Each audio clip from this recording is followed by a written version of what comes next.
Thiago Pereira e eu estou aqui com as minhas anotações. Eu quero gravar brevemente sobre a relevância da Carta Magna e o contexto do absolutismo inglês, que não é tão absoluto assim. Enfim, eu estou em pleno 2023, meses depois da morte da Rainha Elizabeth, que é a rainha mais longeva da história britânica, uma monarca realmente determinante em todo o século XX e o século XXI até aqui. Inclusive, o seu filho, o Charles III, será coroado no dia 6 de maio deste ano, daqui a alguns meses. Enfim, é uma coroação que demonstra a importância da monarquia, da pompa do Reino Unido, mas com observação.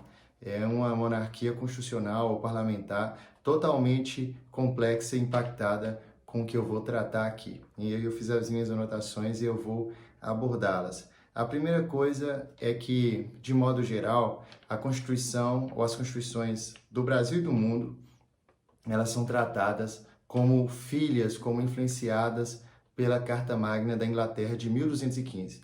Há debates dentro do campo do direito, constitucionalistas concordam, discordam, repensam, mas eu quero tratar como que os processos seletivos abordam esse tema, não é? A primeira coisa é que hoje existem 4 cópias bem preservadas desta dita Carta Magna. Uma delas, ou a mais preservada, está na cidade de Salisbury, que é uma cidade importante numa catedral. Inclusive tentaram, em 2018, destruir a Carta Magna. Obviamente que a pessoa foi detida e foi presa, não é?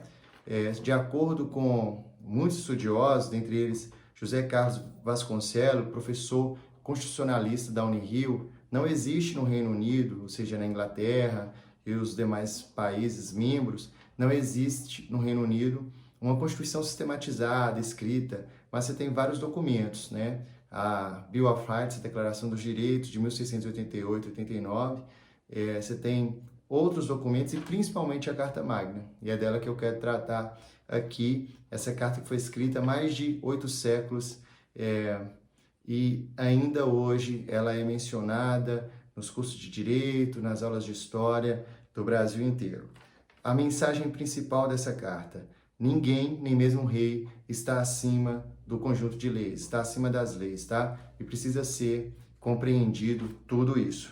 Pois bem, também uma outra ponderação: ninguém deve ser julgado sem o processo legal. Isso é muito importante. Pois bem, a monarquia inglesa ela se inicia em 1066 com William I, ou também conhecido como Guilherme o Conquistador, um duque da Normandia, e que ele vai criar, digamos assim, toda a trajetória monárquica da Inglaterra.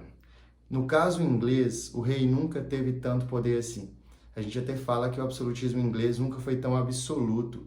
Dentre vários dispositivos, o principal deles é a Carta Magna de 1215, quando o rei João Sem Terra assina, pressionado pelos barões ali ao seu redor, pelo Conselho de Barões, que o obriga a assinar esse documento, dizendo que naquele contexto ele tem que convocar esse Conselho de Barões. Esse conselho, em 1295, essa data pode ser questionável, porque tem vários outros marcos fundadores, vai ser oficializado como o que a gente chama hoje de parlamento. Então, o parlamento vai ter um papel preponderante na história política da Inglaterra no ontem, no hoje. Eu tenho que lembrar que o parlamento inglês é dividido em 2 casas, é bicameral, a Casa dos Lords e a Casa dos Comuns. A política no dia a dia, no cotidiano, no ordinário, na Inglaterra, no Reino Unido, se passa na Câmara dos Comuns. Pois bem, o poder real era e sempre seria limitado, isso é muito importante. Coisa também necessária ponderar é que às vezes a gente não fala, mas a Carta das Liberdades, determinante, ou seja, desde o século XI, que a gente tinha um dispositivo diante dos nobres, diante da igreja, que o monarca assumia comprometendo limitar o seu poder. Então, a tradição do absolutismo inglês perpassa tudo isso, tá? Inclusive, há um memorial, no caso da Carta Magna, próximo a Londres, que registra onde teria sido assinado, no século XIII, a Carta Magna. Então, eu já falei da Carta das Liberdades, a mencionei, falei da Carta Magna como dispositivos que claramente limitam o poder real. Eu quero mencionar também, pessoal, que a Guerra das Duas Rosas, que é uma guerra civil muito importante, pós-Guerra dos 100 Anos, né, entre a França e a Inglaterra, ambas contexto feudal, né, no início da guerra, é determinante para a conjuntura de uma disputa interna, no caso do reino inglês. Vai ter uma guerra, uma disputa entre duas grandes famílias nobres, os Lancasters e os Yorks, tá? Inclusive, até hoje tem times de futebol em algumas cidades inglesas que refletem as cores da Guerra das Duas Rosas. O impasse acabou com a vitória de um sucessor de ambas as famílias indireto, que era o Henrique VII da família Tudor. Essa família, ela vai ser considerada a família, o ápice da família absolutista no contexto inglês, terminando em 1603 com a morte da rainha Elizabeth I. Mas prosseguindo aqui, eu quero sinalizar que a Guerra das Duas Rosas foi determinante, não é? O primeiro da família Tudor é Henrique VII, ele vai governar, estou colocando as datas aqui, mas ele governa no século XVI, ele é sucedido pelo seu filho, Henrique VIII, que tem, assim, entre aspas, um contexto de poder, de fato, mais absoluto no caso do reino inglês. Ele vai fazer a reforma que a gente chama de reforma anglicana, é uma reforma mais política, mas não deixa de ser a reforma religiosa, e é por isso que o chefe, o monarca, o chefe de Estado inglês também é chefe da igreja anglicana até hoje, né? No caso, a rainha Elizabeth e agora o Charles III.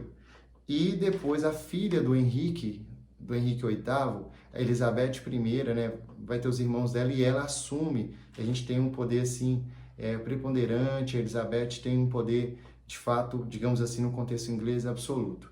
A ideia aqui é trazer esse amparato, esse contexto geral, Carta Magna ser assinada, limitando o poder do rei, e a gente tem a construção que vai levar lá na frente as revoluções inglesas e burguesas do século XVII, culminando na Revolução Gloriosa e com a Declaração dos Direitos assinada por Guilherme de Orange e por Maria ou Mary Stuart, né? Eles assinam essa carta e a partir daquele momento o rei na Inglaterra reina, mas não governa.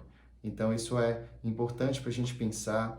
E pós Segunda Guerra, a senhora Roosevelt, né, esposa do presidente que liderou os Estados Unidos durante as guerras mundiais, vai incentivar essa ideia da Carta Magna para construir uma declaração dos direitos humanos ali na finalzinho da década de 40, início da década de 50. É isso.